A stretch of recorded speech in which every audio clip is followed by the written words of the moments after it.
Oui, en partie, la Cour a accédé à notre demande. Et ce qu'il faut déplorer, c'est que M.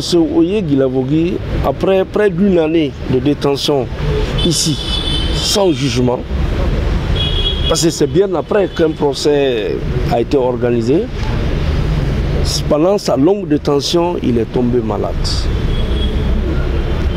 Il s'est battu, il a résisté pour supporter le mal. Mais très malheureusement, la maladie ne faisait que s'empirer du jour au lendemain. Il ne pouvait plus tenir. Un jour, je suis informé qu'il est malade. Les autorités sont informées et finalement, Dieu merci, il a été hospitalisé ici à l'hôpital Niasdine. Après toutes les investigations, après tous les examens, on s'est rendu compte que la pathologie qu'il traîne ou dont il souffre ne peut pas être traitée en Guinée. Donc, il fallait coûte que coûte qu'il soit évacué à l'extérieur. Nous avons fait la demande, on a fait les démarches. Les juges même se sont déplacés pour aller voir son état. Et finalement, vu la gravité de son état, les juges ont ordonné son évacuation à l'extérieur. Précisément en Tunisie, où il se trouve. Vous n'êtes pas sans savoir qu'aujourd'hui, la Tunisie est un espoir pour beaucoup de patients. Et qui y trouvent d'ailleurs guérison.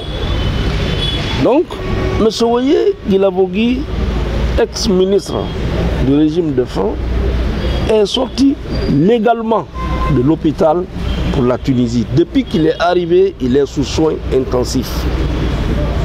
Il est dans une clinique. Il est suivi par une équipe médicale, un collège médical.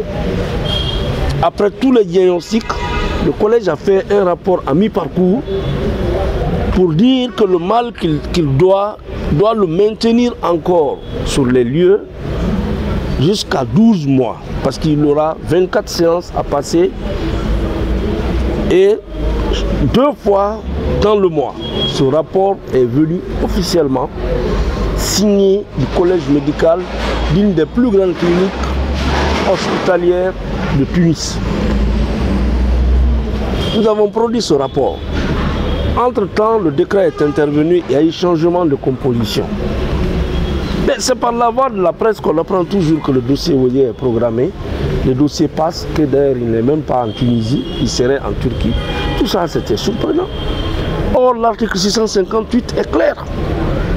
Quand il y a changement de composition, les débats devront reprendre. On n'improvise pas l'enrôlement. C'est pas comme ça qu'on met le dossier au rôle et qu'on tente de le juger. Non. Quand les débats doivent reprendre, naturellement, il y a un acte de procédure qui doit être servi à toutes les parties, qu'on appelle la cellule de citation, et qui est signifiée par voie d'huissier. Mais pendant que M. Oye est en traitement, son avocat que je suis, je n'ai rien reçu, on apprend toujours que le dossier passe. Donc il y a eu 2 ou 3 audiences sans que je ne puisse venir.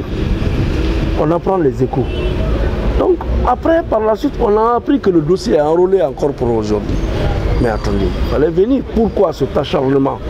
Pourquoi le dossier Oye à tout moment? Mais il y a beaucoup de dossiers. Surtout que lui, il est sorti, on ne lui a imparti aucun délai, il est sorti pour raison de santé.